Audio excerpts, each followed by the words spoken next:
Oi, pessoal, boa noite. Sejam bem-vindos. Boa noite, Estela. Boa noite, Samu.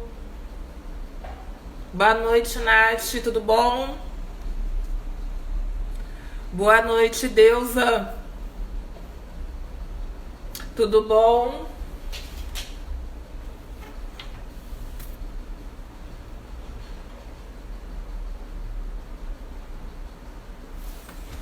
Esperar nossa convidada de hoje entrar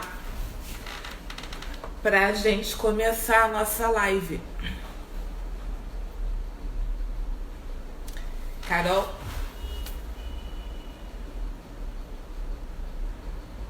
Era da Carol conversa de mesa?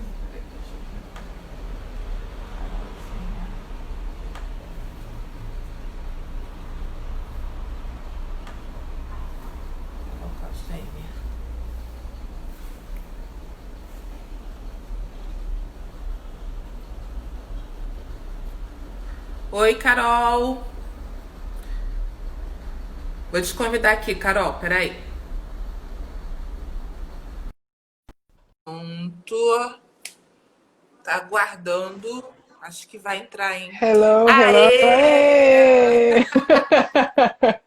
Entramos! Entramos!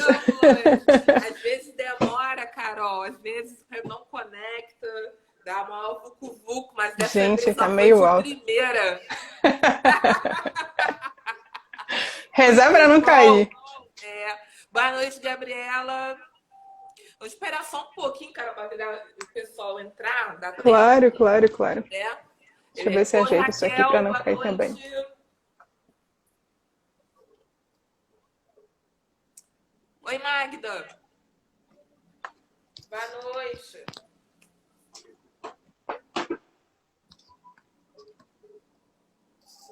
Que biblioteca bonita, hein, Carol? Que você tem aí essa estante, hein? Sim, muito Plantas, espinosa. flores. Muito espinosa Flores e aqui. plantas. Ai, eu amo planta, gente. Se eu pudesse, eu Você morava gosta na de planta? floresta. Amo. Gente, eu tenho uma plantinha aqui na minha casa. Cara, às vezes eu esqueço de regá-la. Aí eu até brinco com meus pais que ela não é só uma planta, ela é uma sobrevivente, né? Porque ela não morre. Não, eu amo. Se pudesse, realmente, eu morava no meio da floresta, mas... Bem, Isso, Raquel, chama seu pai.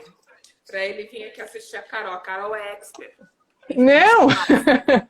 Sou estudante em Espinosa. É, Várias questões, estou super animada essa semana, inclusive, porque descobri algumas coisas novas, então estou no processo. não, muito bom. Marilene, oi Marilene, tudo bom? Vou tirar um pouquinho, deixa eu ver.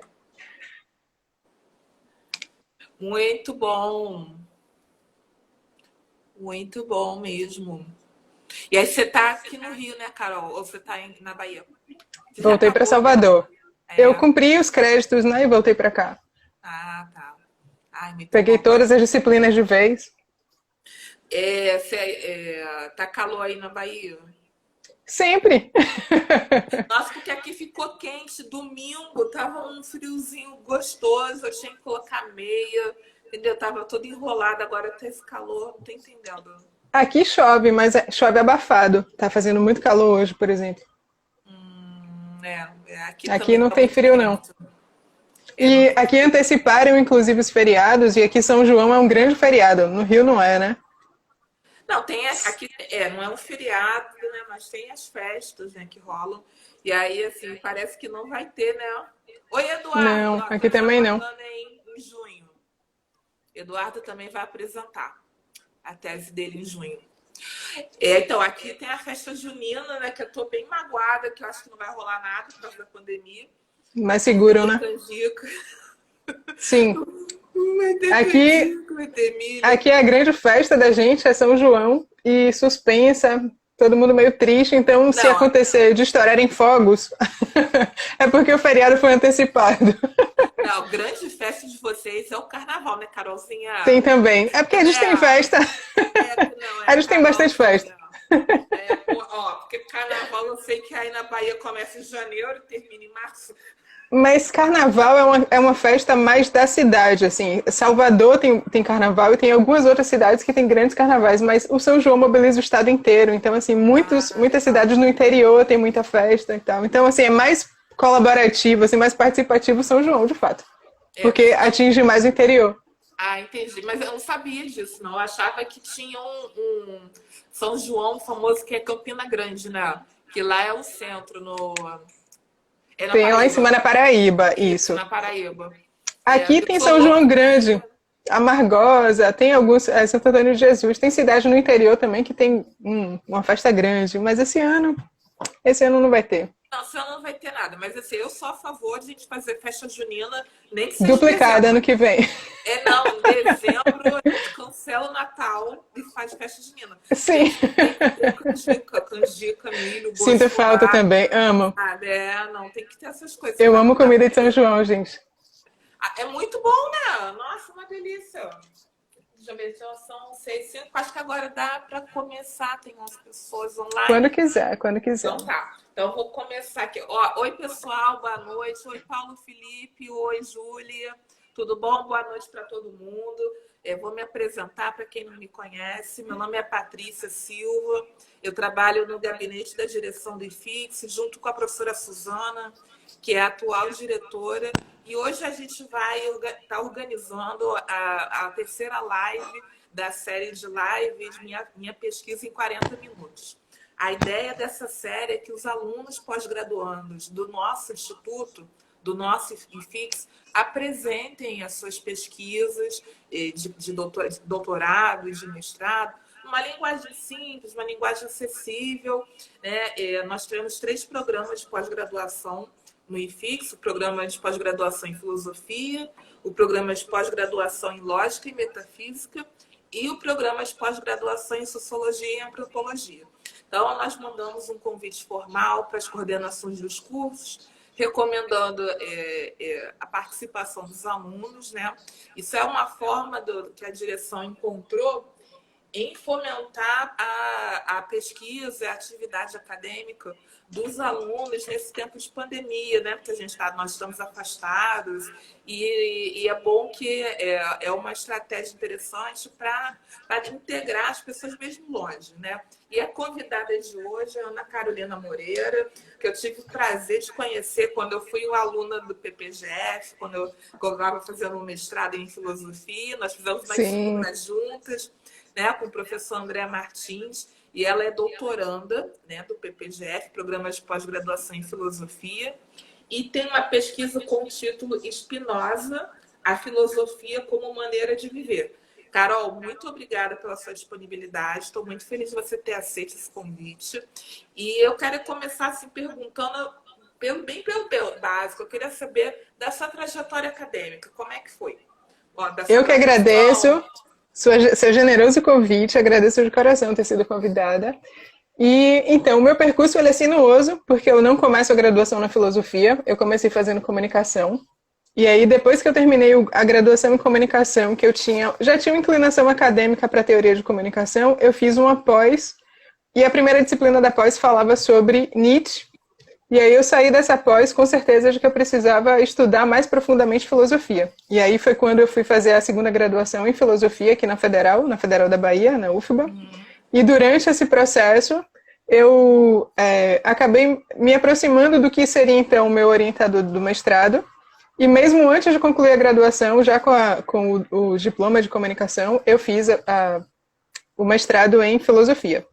Então, Spinoza apareceu, na verdade, completamente fora do percurso, porque eu não tive uma disciplina sobre Spinoza, a gente trabalhou com Moderna a partir de Descartes, mas, por curiosidade, eu comecei a fuçar, né, a pesquisar o que era Spinoza, e, na verdade, o meu percurso foi inverso, porque eu não fiz uma pergunta a partir do que Spinoza me dizia, mas eu levei uma pergunta para Spinoza, e é mais ou menos essa pergunta que me orienta em relação a toda a pesquisa que eu desenvolvo desde o mestrado, que não variou muito, que é, na verdade, essa questão do... Spinoza tem um conceito que é muito conhecido, que é a questão da potência, né? Como é que é isso de aumentar a potência?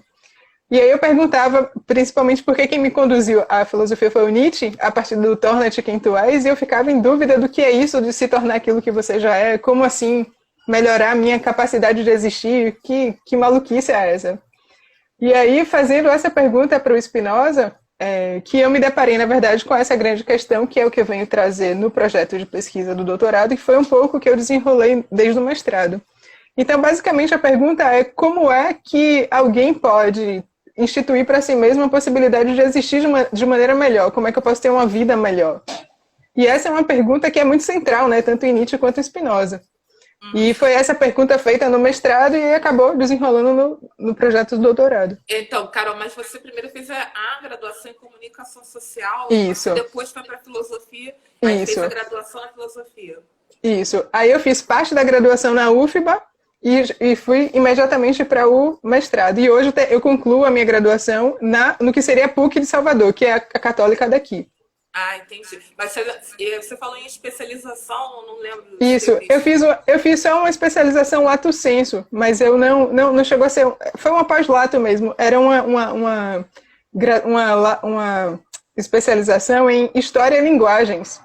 E a primeira professora de todas, como eu saí de comunicação muito voltada à questão da linguagem, da análise semiótica, eu tinha um interesse razoável por isso, acabei caindo nessa especialização lato sensu e acabou, na verdade, me desviando completamente de comunicação, né? Acabou me conduzindo para a filosofia. Você fez na UFBA ou você fez aqui, na UFJ? Na UFBA. E aí, durante esse estudo todo, eu descobri o André Martins como um grande spinozano no Brasil, e aí acabei me esforçando aí ao UFRJ na intenção de ser orientada por ele, né? Não, é interessante até porque o André Martins, ele tem uma trajetória um pouco parecida com a sua, porque ele é de comunicação social, né? Sim, conversamos sobre isso. Ele tem a graduação em comunicação também. Né? Sim. E eu acho que ele ainda tem uma trajetória mais errante, né? Porque ele foi para psicanálise, né? Depois, sim, ele é grande psicanalista hoje. Eu acho que ele tem o doutorado. Depois da filosofia, ele foi para psicanálise. Mas ele tem uma relação, inclusive, bem próxima entre Spinoza e Winnicott. Tem tudo a ver esse diálogo aí. Muito legal. Então, assim, basicamente, na sua pesquisa de doutorado, você está continuando a pesquisa do mestrado. Do mestrado. A sua pergunta no mestrado, qual era, assim, exatamente? Então, o Spinoza, ele tem como, talvez, um dos maiores problemas de Spinoza, porque Spinoza, como um grande autor da história da filosofia, é possível fazer muitas perguntas e é possível lê-lo de maneiras muito diversas. A minha leitura, ela perpassa sempre uma questão que é ética, então a minha pergunta voltada para o Spinoza é como é que é possível para o homem, do próprio ímpeto dele, se tornar alguém com mais potência, como é que ele pode melhorar a sua capacidade de existência, né? Como é isso de viver de maneira melhor? Que é uma pergunta, na verdade, muito genérica para a ética na filosofia. Talvez todas as éticas tendam a responder como é isso de viver de maneira melhor. Mas em Spinoza, o que é muito curioso é que ele, pelo menos no Tratado da Correção, que não é a obra principal dele, ele sai da experiência da vida comum. Então ele fala que é como se ele conduzisse a filosofia a partir da vida de qualquer pessoa. Então, a partir de uma vida comum, ele começa a iniciar essa vida filosófica, digamos assim. E a pergunta que eu fiz no mestrado foi como é que se dava esse processo, né? Essa saída que a gente vai chamar de saída da servidão para uma vida mais potente, para a liberdade em Spinoza. E no mestrado também, o livro principal que eu usei não foi a Ética, foi o Tratado da Correção, e no doutorado ele continua sendo a obra principal, porque ele me parece ter uma junção muito importante entre essa coisa de vida e filosofia. O Tratado da Correção tem essa junção, assim, que é muito mais, talvez, evidente do que na Ética. Entendi. Muito interessante. Então, você está continuando. Então, aí vamos agora começar a sua exposição sobre o teu trabalho no doutorado, né? Pronto, você está orientada pelo André Martins. E aí, qual é o problema que você estabeleceu para fazer a sua pesquisa? Então, para eu começar a colocar o problema, eu vou primeiro colocar um contexto histórico, porque até para quem não estuda absolutamente nada de filosofia, entender mais ou menos de onde foi que eu saí. Vamos iniciando do início. Isso. Joia.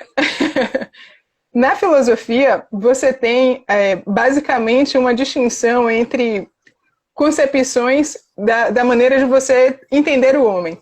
E aí você tem uma forte tradição clássica que vai dizer que o homem é mente e corpo de maneira separada. Então você tem pensamento e corpo de maneira completamente oposta. Em Descartes, por exemplo, isso vai ser a res cogitans e a resistência, né? Você tem a distinção entre essas duas coisas. E o Spinoza, apesar de ser, do ponto de vista didático, histórico, você vai colocar ele como moderno, porque ele é um pensador do século XVII, ele, apesar de também trazer grandes influências desse pensamento moderno, iluminista, ele tem uma leitura que é muito particular já dentro desse momento histórico, desse racionalismo. Então, o Spinoza ele não concebe o homem como duas coisas distintas, o corpo completamente separado da mente. E isso tem uma série de consequências que são muito importantes, inclusive. Então, por exemplo, em Descartes, quando você tem uma hierarquia entre mente sobre o corpo, você tem a possibilidade de conceber um sujeito, ou seja, um homem que tem consciência plena de si próprio e ele consegue dominar a si.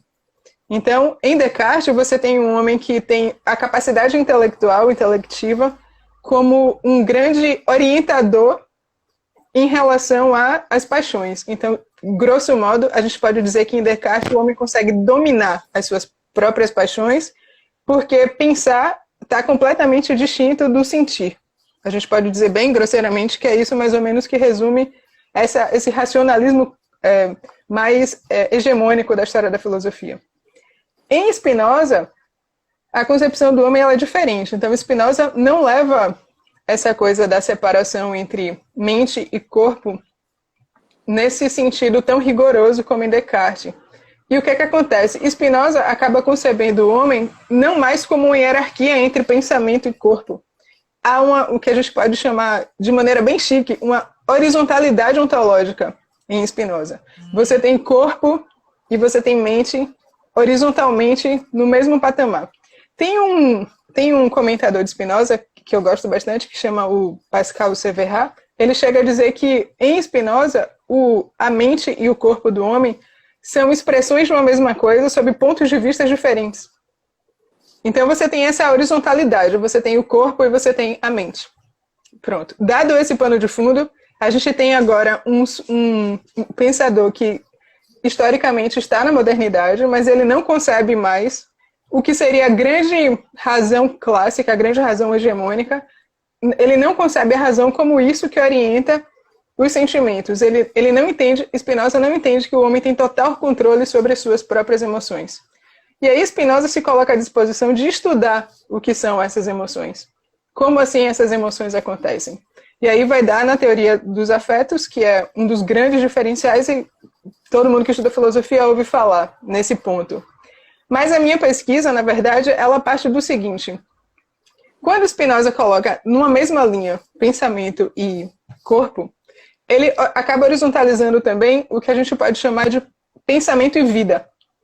Então, o que é muito significativo, a pergunta, talvez uma das principais perguntas do meu projeto de pesquisa, é como é que se dá, então, esse vínculo entre pensamento, entre filosofia e modo de vida, maneira de viver.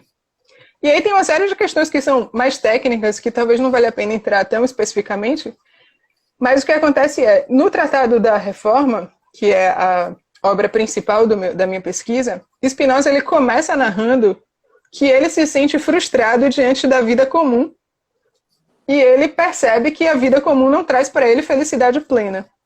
E aí várias questões nesse primeiro ponto, porque Spinoza escreve em primeira pessoa, coisa que não é muito comum de se ver nas obras dele. Ele não começa a partir da ordem do que a gente pode chamar de uma ordem da razão, ele não parte de uma ordem ontológica, como na ética, que ele abre com Deus.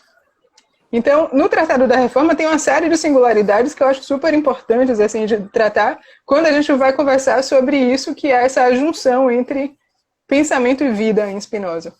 Então, no Tratado da Reforma do Entendimento, quando ele começa a falar do intelecto, quando ele começa a falar sobre essa frustração diante da vida comum, ele se coloca a questão de que, para que ele consiga uma vida com uma felicidade plena, que ele vai chamar de sumo bono, ele precisa mudar a maneira de viver. E aí que está posta uma questão, então quer dizer que para você pensar de maneira correta, para você pensar de maneira mais consistente, para você reformar o seu intelecto, é preciso então você viver de uma outra maneira. E aí, parece que nesse conceito de nova maneira de viver, que ele vai chamar de novo institutum, que é o tempo todo em latim, e aí em português eu acabei optando pela tradução que chama isso de maneira de viver, porque modo é uma palavra muito coberta de significados conceituais específicos em Spinoza. Então acaba por concentrar nesse conceito de uma nova maneira de viver, uma articulação entre pensamento e vida, que a gente pode chamar, inclusive, de materialismo, né? Um materialismo spinozano, digamos assim. Então, quando a gente tem o entendimento de que em Spinoza você tem, no mesmo plano, corpo e pensamento, a partir desse conceito de uma nova maneira de viver, está explícito, na verdade, o quanto a experiência ela é fundamental também nessa articulação com o intelecto. E aí, em Spinoza, acaba que a filosofia não é mais só uma erudição, né? Você não tem mais uma filosofia que é só um pensamento elaborado, você não tem mais essa distinção de uma filosofia que te garante uma elaboração mental, simplesmente. Em Spinoza parece que tem um traço mais visceral, assim, é preciso um empenho afetivo, digamos assim, diante desse novo modo de pensar. Então, para eu existir melhor, eu tenho que pensar melhor, mas para pensar melhor, eu preciso existir melhor. Então, há uma relação entre vida e filosofia nesse aspecto. E tudo isso está no prólogo do tratado, então por isso que ele é minha grande obra para esse projeto. Se a gente for caminhando, posso apresentar o projeto todo? Claro, fica à vontade. Pronto.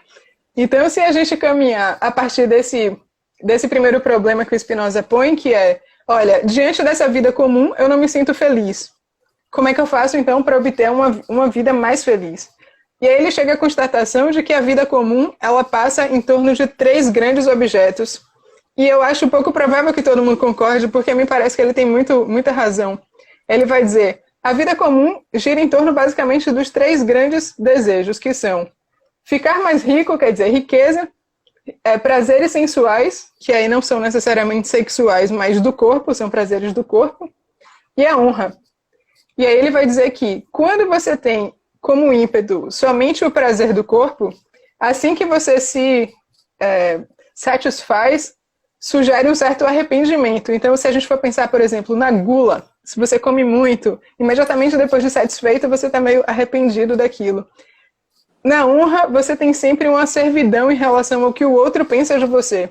Então, a honra não é de todo uma liberdade. E na riqueza, ele vai dizer que a mente nos 3, mas principalmente na riqueza, quanto mais você ganha, mais você quer ganhar, e acaba que esse ciclo vicioso, infinito, acaba por distrair a mente.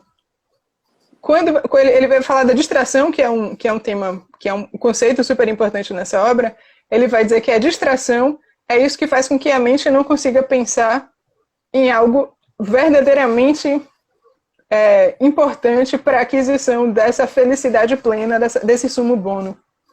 E aí que está a questão. A pergunta basilar em torno dessa apresentação em Spinoza é como é que alguém que vive nessa vida distraída, nessa vida que está em um ciclo de prazeres que não são plenos, mas que acabam em alguma medida se tornando um ciclo vicioso, como é que essa pessoa sai dessa servidão para essa possibilidade de uma nova maneira de viver mais potente? Então, são muitas as respostas possíveis, porque os comentadores eles vão transitar por percursos muito diferentes, mas, fundamentalmente, parece que é importante em Spinoza uma inclinação sobre si mesmo. Então, pensar sobre o que você está pensando que é também um dos grandes pontos de junção entre pensamento e vida em Spinoza. Então, só rapidinho, porque você está falando dessa questão da vida distraída, e eu estou aqui buscando lá na minha mente as aulas do André. E os meus conhecimentos de filosofia, lá da minha graduação, que eu vou tomar a elegância de não lembrar quando eu fiz, né? Porque assim, falando dessa questão da distração, parece, né? A impressão que eu estou tendo é que a liberdade em Spinoza não é o ser, o indivíduo, fazer o que quer, mas o que ele pode. Perfeito. Em Spinoza, o indivíduo ele é livre quando ele tem como causa das suas motivações não um elemento que está do lado de fora, mas ele próprio. E qual é a grande dificuldade disso? É condição do homem, é condição. A natureza humana é essa natureza que está sempre sujeita a coisas que vêm de fora, a forças que vêm de fora. Então, em Spinoza, se a gente entender em Spinoza uma disputa de forças que são internas e externas, você vê o quanto isso é difícil. E isso é muito interessante, inclusive, na teoria do conhecimento em Spinoza, porque ele vai falar sobre a importância de você ter atenção. E talvez essa seja uma parte que a minha pesquisa sublinha muito a importância dessa atenção sobre aquilo que distrai a mente, porque parece que é isso que faz com que você saia dessa sua condição de servidão para essa condição de existir de maneira melhor, de maneira mais potente. Mas você está falando assim, de existir de maneira melhor, mas não de existir de maneira livre, né? Porque parece que como, né, pelo que eu me recordo, né, Deus tem um papel muito central nos escritos dele, né? Isso. E aí parece que Deus é o único ser livre. Não sei se é isso, né? Então parece que a ideia do Spinoza não é que o ser humano é livre, mas que ele é livre para fazer o que pode, não o que quer, né? Isso. Porque o que acontece?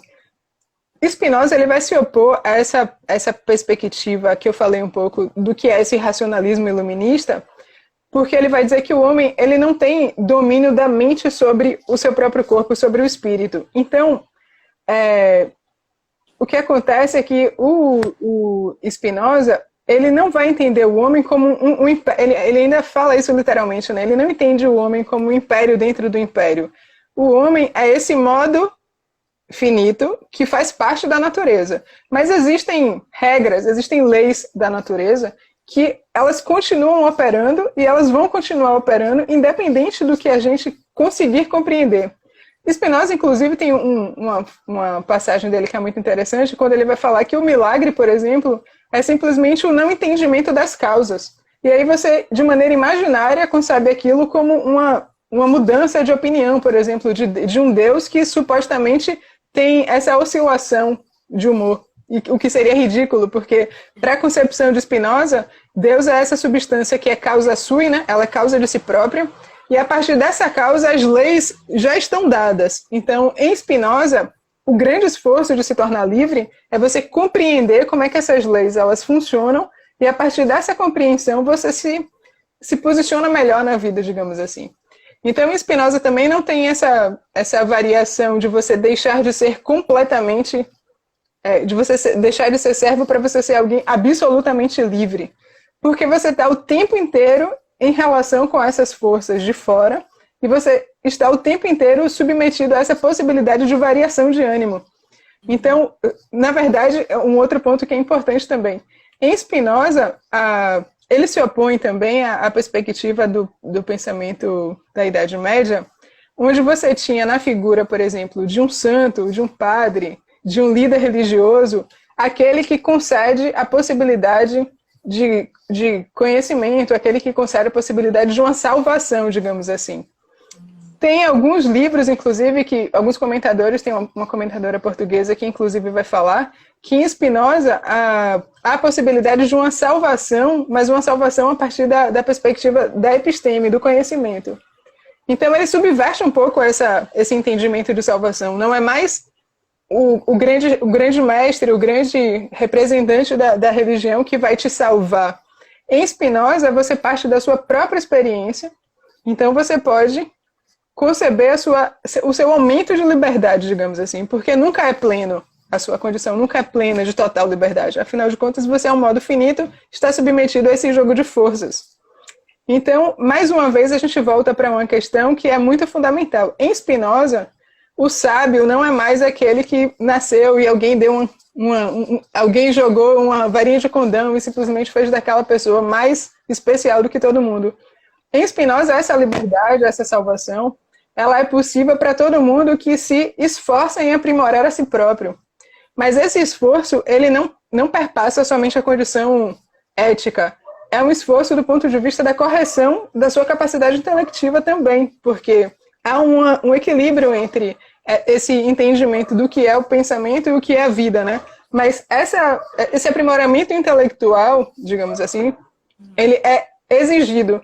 Então, assim, quanto melhor você pensa, melhor você vive em Spinoza. Acaba havendo essa relação imediata. E no projeto de pesquisa, o que eu estou pondo é que esse conceito específico que nasce nesse prólogo do Tratado da Reforma, quando ele vai falar sobre a frustração diante da vida, parece que ele guarda esse materialismo spinozano, assim, onde ele vai conceber na possibilidade de uma vida nova, a vida nova que dá, na verdade, possibilidade dele pensar de maneira melhor. Porque no prólogo do tratado, ele vai falar que, diante dessa distração que a gente falou um pouco, desse interesse por uma vida, o interesse pela vida comum parece ser um interesse distraído, digamos assim. Então, assim, a sua mente está tão distraída diante disso que ela não consegue conceber uma outra possibilidade de vida. E quando você tem o entendimento de que é preciso ter uma vida com uma felicidade mais plena, com o sumo bono, é preciso que você se esforce no sentido de alimentar esse desejo pelo conhecimento verdadeiro. Então, o conhecimento verdadeiro depende de um esforço, de uma alimentação nele próprio, porque esse poder de distração ele é muito grande. E aí ele não fala isso exatamente no tratado, mas se você fizer isso uma relação com a teoria que ele apresenta no livro 4 da Ética, ele vai dizer que, por exemplo, um afeto presente ele é muito mais forte do que um afeto de possibilidade futura.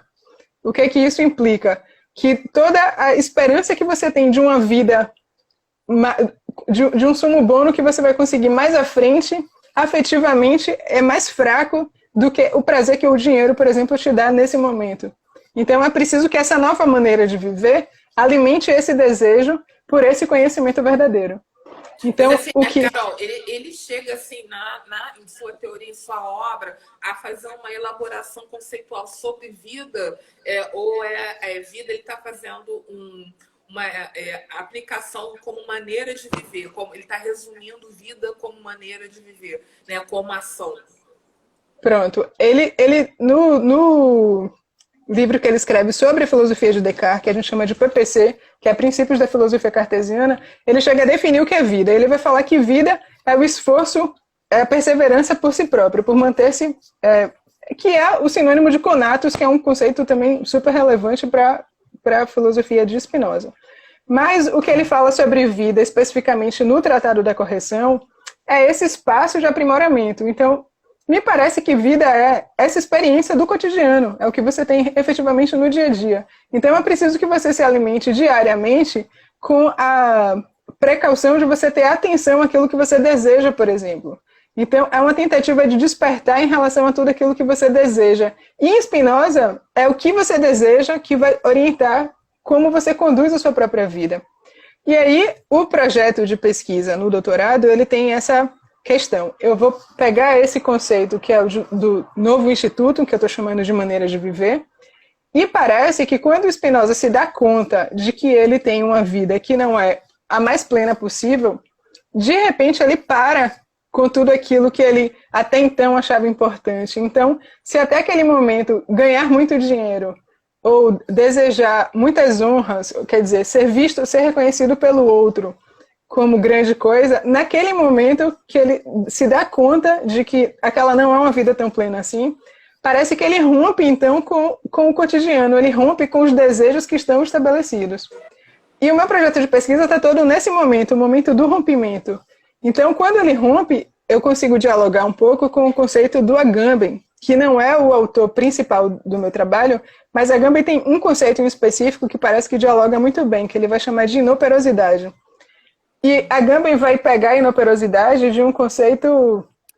Estão perguntando se é atenção plena. Não sei se dá para traduzir isso como atenção plena, mas sem dúvida que um voltar-se a si, do ponto de vista intelectual, seria o que o Severha vai chamar de atenção afetiva, que é uma espécie de disposição sincera, existencial, em relação a essa nova vida que vem ainda. Então, assim, Spinoza. Tem uma pergunta aqui, Carol, muito interessante. Na modernidade, ele sugere consciência e autoconsciência, mas a ideia de felicidade surge pela fé? Não. não tem fé em Spinoza, consciência e autoconsciência. Em Spinoza, parece que Spinoza critica esse sujeito moderno que acredita ter consciência sobre todas as coisas. Spinoza vai falar, olha, o homem está submetido a uma série de leis que ele não tem capacidade de compreender. Então, não se tem consciência sobre todas as causas. O esforço da reforma do intelecto, inclusive, é conhecer as coisas de maneira melhor para você ter lucidez mais intensamente dentro do que você pode, sempre tanto quanto você pode, diante das coisas que acontecem, mas você nunca vai ter uma lucidez plena e absoluta.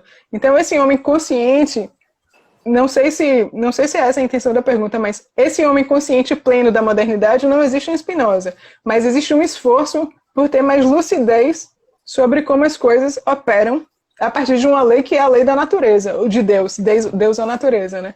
Mas é esse esforço do conhecimento, de compreender essas causas que resultam nisso que é a vida, né?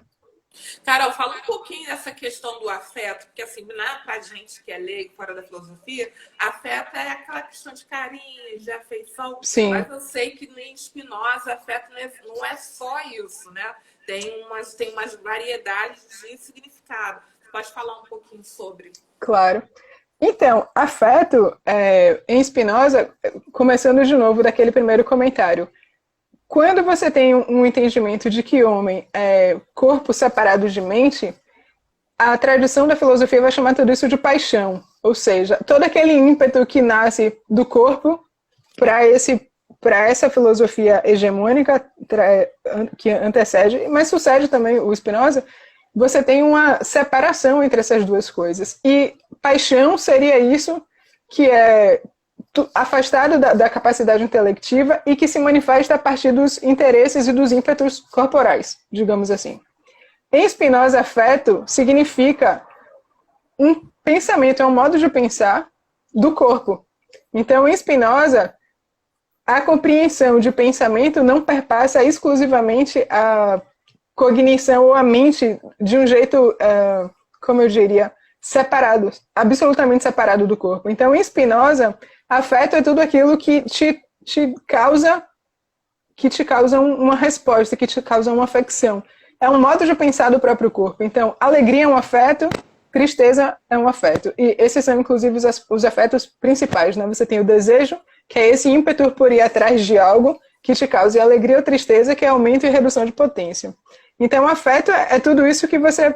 É todo esse modo do seu corpo pensar, a partir de tudo que você tem, a partir desse contato que você tem com o mundo exterior. Quando a alegria, por exemplo, ela é causada por você própria, Spinoza vai dizer que essa alegria ela vale mais, ela é mais potente do que uma alegria causada por um elemento exterior, que vai ser uma alegria passiva. Quando você é submetido a uma alegria que tem como causa algo que vem de fora.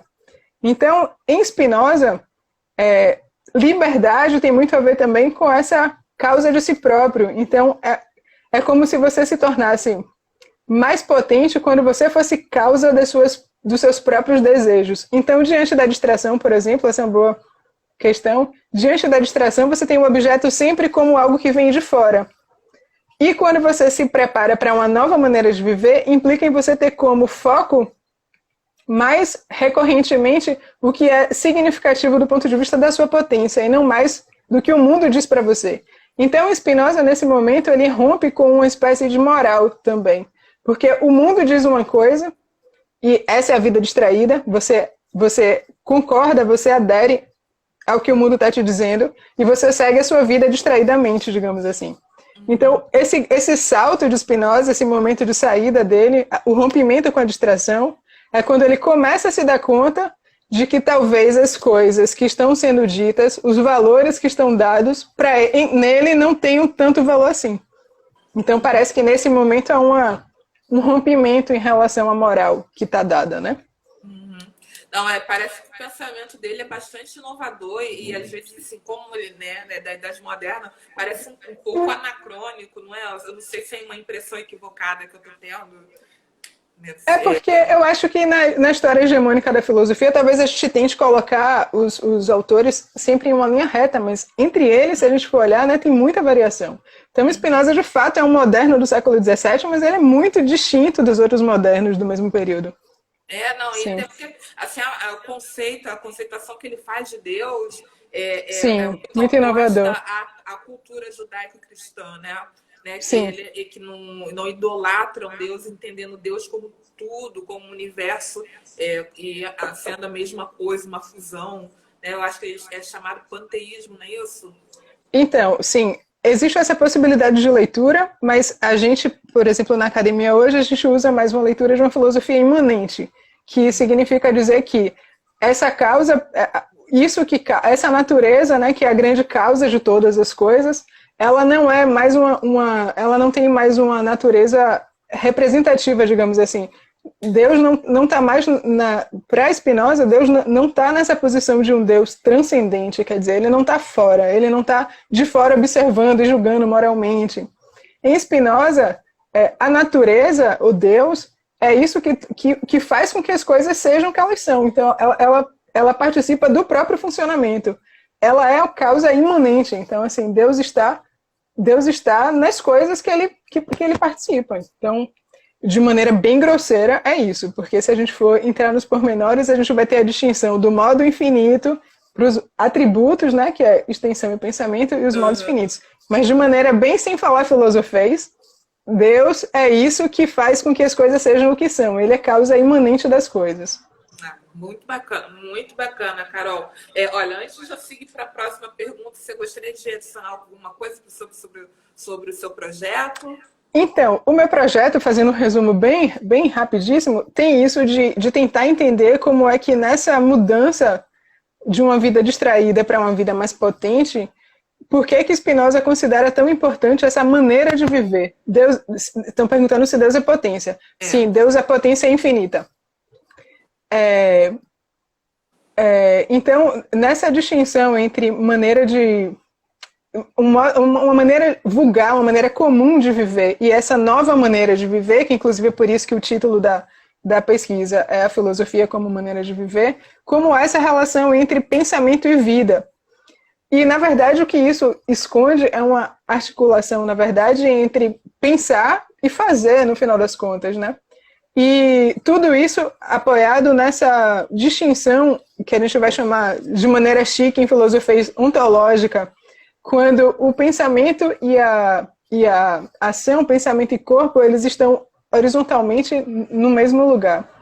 Então, me parece que essa nova maneira de viver guarda em Spinoza esse materialismo que a gente não pode dispensar, que é justamente onde se apoia essa horizontalidade dos principais atributos do modo finito, né, do corpo, ou do homem, que é o corpo e o pensamento. E quando você coloca esse momento, que a minha tentativa é bem essa, falar sobre esse momento de ruptura, quer dizer, a saída de uma condição de um homem que é servo, uma servidão desse modo de pensar distraído, para um pensamento mais potente, para uma tentativa de liberação. Nesse momento, parece que o homem em Spinoza, ele tem, não só, ele se inclina sobre si mesmo, quer dizer, é um momento de atenção sobre si, é um momento de atenção sobre o que ele próprio deseja, e o homem ressignifica completamente o mundo e a própria existência, a própria vida. Então, nesse momento, a vida ela se torna um valor fundamental, porque a vida, em Spinoza, é esse espaço, talvez, de aprimoramento de si mesmo. Porque se tornar um homem livre não é um destino natural do homem. É resultado de um esforço, quer dizer. E existem níveis possíveis de liberdade, porque em Spinoza nada é um grande trator, né? Parece que a vida tem uma matiz. Então, quanto mais esforço em relação a seu ímpeto sincero, existencial, inclusive, por uma vida mais livre, você tem talvez um retorno sobre si mais significativo, e você tem um processo de aprimoramento que é sempre muito singular, mas ele manifesta, então, essa importância, do ponto de vista filosófico, do que é a vida para Spinoza. Então, parece que a vida para Spinoza ela não só é fonte, porque é a partir da experiência da vida dele, da experiência comum de vida dele, que ele se dá conta de que ele não é tão livre assim, e é essa própria vida que ele tenta aprimorar. Então, filosofia e vida são coisas completamente inseparáveis sob essa perspectiva. E essa é uma leitura possível, mas existem outras de nós, mas parece que a gente não tem como escapar. Olha, eu ia fazer a próxima pergunta, seria como você escolheu o tema, mas você no começo explicou tão bem, né, que eu vou fazer para a nossa última, até o nosso tempo já está esgotando. Você apresentou tão bem, Carol, que a gente ficou conversando aqui. E eu gente, rápido! As dúvidas. Rápido! Eu tô igual uma aluna, né? Tô perguntando coisas assim para você. E eu queria saber o seguinte, Carol, só para a gente encerrar, como é que você vê a contribuição da sua temática, da sua pesquisa para a filosofia, para a sociedade em geral? Então, pensando assim, academicamente, aí, bem talvez burocraticamente até, do ponto de vista acadêmico, mais uma vez, a pesquisa em Spinoza hoje, eu não vejo no Brasil um reforço tão grande em relação a esse materialismo metodológico, que seria essa concepção de que há um estreitamento entre, não só um estreitamento entre pensamento e vida, mas como essa nova maneira de viver, especificamente no Tratado da Reforma, ela é condição para que se dê a reforma do intelecto. Me parece que essa não é uma abordagem muito comum. Essa aproximação com a Agamben também não é muito comum. Mas, do ponto de vista ético, talvez, do ponto de vista mais amplo, o que essa pesquisa traz, o que eu acho fundamental, é mostrar como o homem, ele, por mais que sejamos sempre passivos em relação às condições de vida, por mais que sejamos servos do ponto de vista intelectual e ético, Spinoza aponta a possibilidade de você superar essa condição. Tem uma frase do Ali Salomão, num poema chamado Sargassos, que eu acho bem significativo para essa pesquisa, onde ele fala: nascer não é antes, nascer é depois.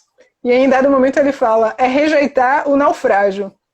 Parece que em Spinoza você tem todo um ímpeto para você rejeitar a sua servidão. Então, assim, não se dê por satisfeito. Sua existência ela pode ser mais potencializada, ela pode ser maior. Então, parece que do ponto de vista ético ela é uma grande filosofia, porque concebe ao homem essa condição de se aprimorar, de ser maior, de ter uma vida melhor, e é sempre um traço político também, que a gente não entrou, mas em Spinoza não há um homem isolado do mundo, ele rompe com esse pensamento racionalista cartesiano. Então o homem, ele se aprimora, e ele aprimora, mas ele se esforça por aprimoramento coletivo, porque quanto mais as pessoas forem livres, melhor para todo mundo. Então, assim, tem esse traço de uma superação de uma servidão e fazer com que sua vida seja esse espaço para o aprimoramento de si mesmo, que é muito significativo, e tem esse traço que é político, então acaba sendo coletivo, né?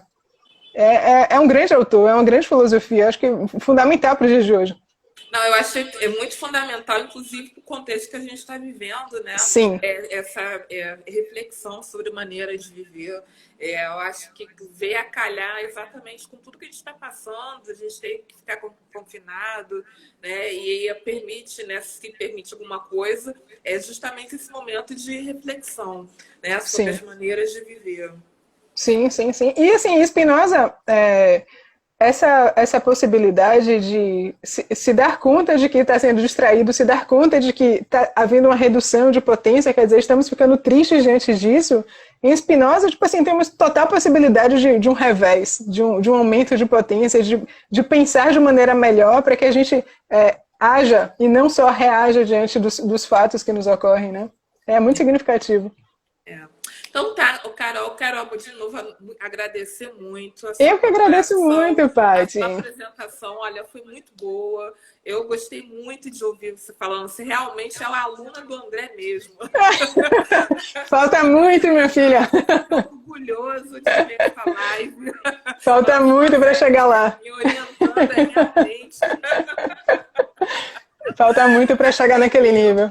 Gente, olha, eu quero, além de agradecer a Carol, eu também quero agradecer todo mundo que esteve presente aqui e deixar um recado.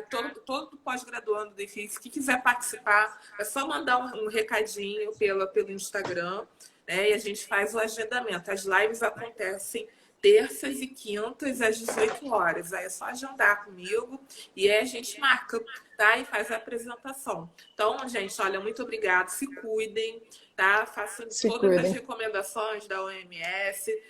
Fiquem em casa, aproveitem o tempo que vocês têm e tentem se acalmar nesse momento muito difícil que a gente está passando, tá bom?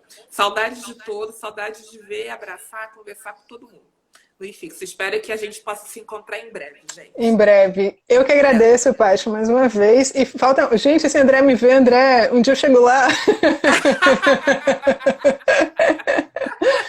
Tchau. Muito obrigada. Boa noite, pessoal. Boa noite, gente. Beijo, beijo no coração de vocês todas. Todos. Encerrar.